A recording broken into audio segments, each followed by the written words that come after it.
नमस्कार मित्रों, study power में आपका हार्दिक स्वागत एवं अभिनंदन है। हम आज आपको इंडियन एंड वर्ल्ड जियोग्राफी में पृथ्वी के गति के बारे में कुछ महत्वपूर्ण क्वेश्चन आंसर बताएंगे। चलिए हम चलते हैं पहले क्वेश्चन की तरफ। तो आपका पहला क्वेश्चन दिया है, सही कथन पर विचार कीजिए। पहला क्वेश्चन आपका दिया है, सही कथन पर विचार कीजिए। ऑप्शन ए आपका दिया है, पृथ्वी का अपने अक्ष पर घूमना घूर्णन कहलाता है। ऑप्शन बी दिया है, पृथ्वी की सूर्य के चारों ओर एक स्थिर कक्षा में गति को परिक्रमण कहते हैं। ऑप्शन सी दिया है, ए और बी दोनों सही। ऑप्शन डी दिया है, ना तो ए और ना ही बी सही। तो इसमें आपका सही आंसर क्या हो जाएगा? आपका सही आंसर हो जाएगा ए और बी दोनों सही हो जाएगा। देखिए, पृथ्वी अपने अक्ष पर निरंतर घूमती रहती है और लगभग 24 घंटे में एक चक्कर पूरा करती है। तो इसे क्या कहते हैं? घूर्णन कहते हैं। सूर्य के चारों ओर एक स्थिर कक्षा में पृथ्वी की गति को परिक्रमण कहते हैं। इस परिक्रमा को पूरा करने में लगभग 365 दिन और 6 घंटे लगते हैं। तो इसमें आपका सही आंसर क्या हो जाएगा? ए और बी दोनों सही हो जाएगा। चलिए क्वेश्चन नंबर 2 की तरफ चलते हैं। क्वेश्चन नंबर 2 दिया है, पृथ्वी अपने अक्ष पर कितने डिग्री झुकी हुई है? ऑप्शन ए दिया है 23 सही 1/2 अंश। ऑप्शन बी दिया है 24 सही 1/2 अंश। ऑप्शन सी दिया है 23 अंश। ऑप्शन डी दिया है 26 अंश। तो आपका सही आंसर क्या हो जाएगा? 23 सही 1/2 अंश आपका क्या होगा? सही हो जाएगा। चलिए क्वेश्चन नंबर 3 की तरफ चलते हैं। क्वेश्चन नंबर 3 आपका दिया है, प्रदीप्त वृत्त किसे कहते हैं? ऑप्शन ए दिया है, ग्लोब पर वह वृत्त जो तापमान को विभाजित करता है। ऑप्शन बी दिया है, ग्लोब पर वह वृत्त जिसके द्वारा किसी स्थान की सही स्थिति ज्ञात की जाती है। ऑप्शन सी दिया है, ग्लोब पर वह वृत्त जो दिन तथा रात को क्या करता है? विभाजित करता है, डिवाइड करता है। ऑप्शन डी दिया है, इनमें से कोई नहीं। तो इसमें क्या पूछ रहा है? प्रदीप्त वृत्त किसे कहते हैं? तो आपका सही आंसर क्या हो जाएगा? ग्लोब पर वह वृत्त जो दिन तथा रात को विभाजित करता है। तो आपका सही आंसर क्या हो गया? ऑप्शन सी आपका सही आंसर हो गया। देखिए, पृथ्वी सूर्य से प्रकाश प्राप्त करती है। क्या होता है? पृथ्वी सूर्य से प्रकाश प्राप्त करती है। पृथ्वी का आकार गोले के समान है, इसलिए एक समय में सिर्फ इसके आधे भाग पर क्या होती है? रोशनी प्राप्त होती है। ग्लोब पर वह वृत्त जो दिन तथा रात को विभाजित करता है उसे क्या कहते हैं? प्रदीप्त वृत्त कहते हैं। तो इसमें आपका सही आंसर क्या हो गया? ऑप्शन सी आपका सही हो गया। चलिए क्वेश्चन नंबर 4 की तरफ चलते हैं। तो आपका क्वेश्चन नंबर 4 दिया है, निम्नलिखित में से कौन सा ऋतु में परिवर्तन का कारण है?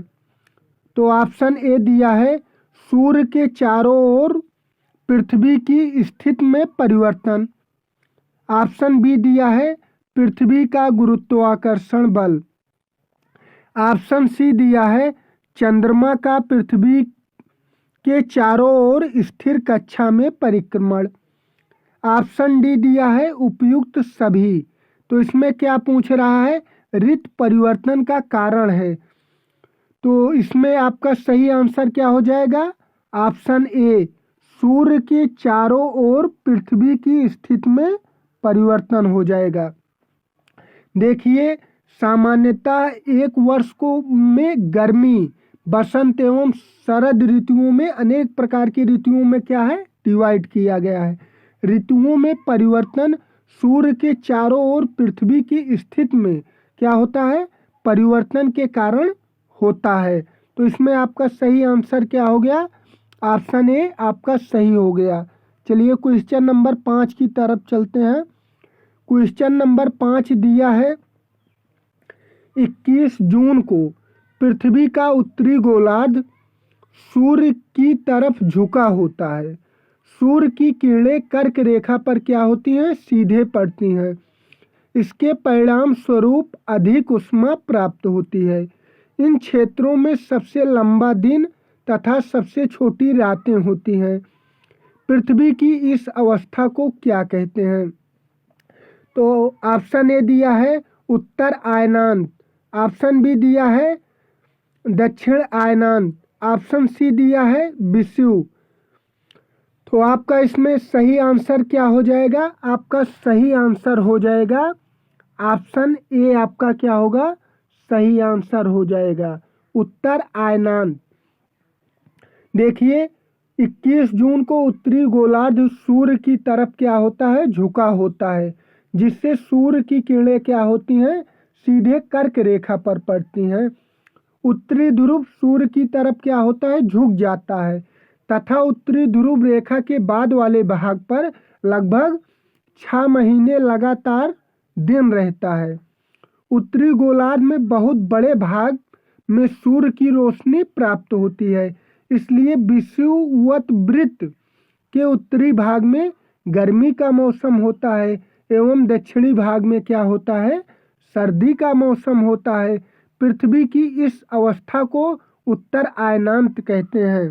तो इसमें आपका सही आंसर क्या हो गया, ऑप्शन ए उत्तर अयनांत। क्वेश्चन नंबर आपका 6 दिया है दक्षिण अयनांत के संदर्भ में नीचे दिए गए कथनों पर विचार कीजिए। तो ऑप्शन ए आपका क्या दिया है, दक्षिणी ध्रुव सूर्य की ओर झुका होता है। ऑप्शन बी दिया है सूर्य की किरणें मकर रेखा पर सीधी पड़ती हैं। ऑप्शन सी दिया है दक्षिणी गोलार्ध पर छोटे दिन एवं लंबी रातें वाली ऋतु होती है। ऑप्शन डी दिया है ए और बी दोनों सही। तो इसमें आपका सही आंसर क्या हो जाएगा, ऑप्शन डी आपका सही हो जाएगा, ए और बी दोनों सही होगा। देखिए 22 दिसंबर को दक्षिणी ध्रुव के सूर्य की ओर झुके होने के कारण मकर रेखा पर सूर्य की किरणें क्या होती हैं, सीधी पड़ती हैं। सूर्य की किरणें मकर रेखा पर लंबवत पड़ती हैं, इसलिए दक्षिणी गोलार्ध के बहुत बड़े भाग में क्या होता है, प्रकाश प्राप्त होता है।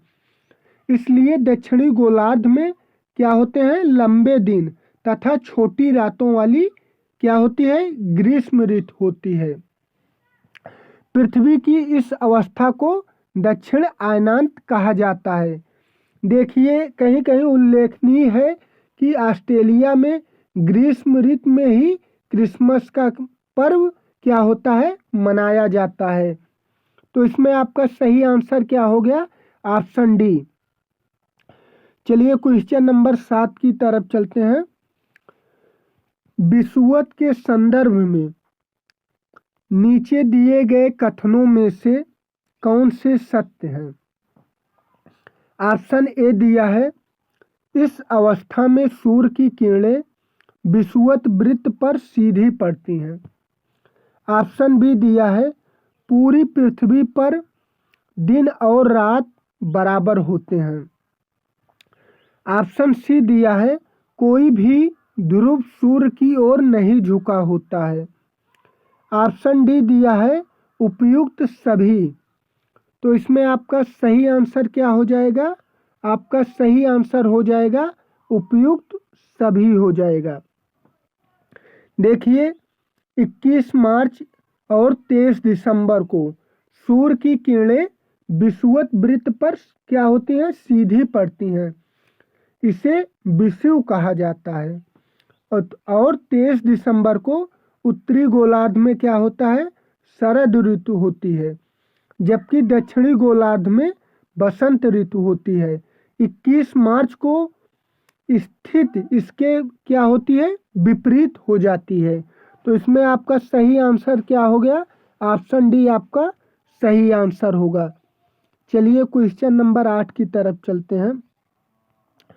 तो क्वेश्चन नंबर 8 आपका दिया है लीप वर्ष। लीप वर्ष जिसे हम अधिवर्ष भी कहते हैं, लीप वर्ष में कितने दिन होते हैं? ऑप्शन ए दिया है 365 दिन, ऑप्शन बी दिया है 366 दिन, ऑप्शन सी दिया है 364 दिन, ऑप्शन डी दिया है 368 दिन। तो आपका सही आंसर क्या हो जाएगा? ऑप्शन बी आपका सही आंसर हो जाएगा। देखिए, पृथ्वी को सूर्य की परिक्रमा पूरी करने में लगभग 365 दिन 6 घंटे लगते हैं। सुविधा के लिए हम वर्ष को 365 दिन में गिनते हैं और 6 घंटे का समय क्या होता है, छोड़ देते हैं।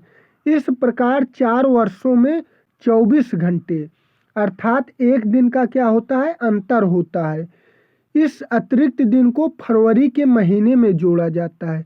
इस प्रकार प्रत्येक चौथे वर्ष फरवरी माह 28 के बदले 29 दिन का होता है। इस प्रकार हर चौथा वर्ष क्या होता है, 366 दिन का होता है और इसे लीप वर्ष या अधिवर्ष हम कहते हैं।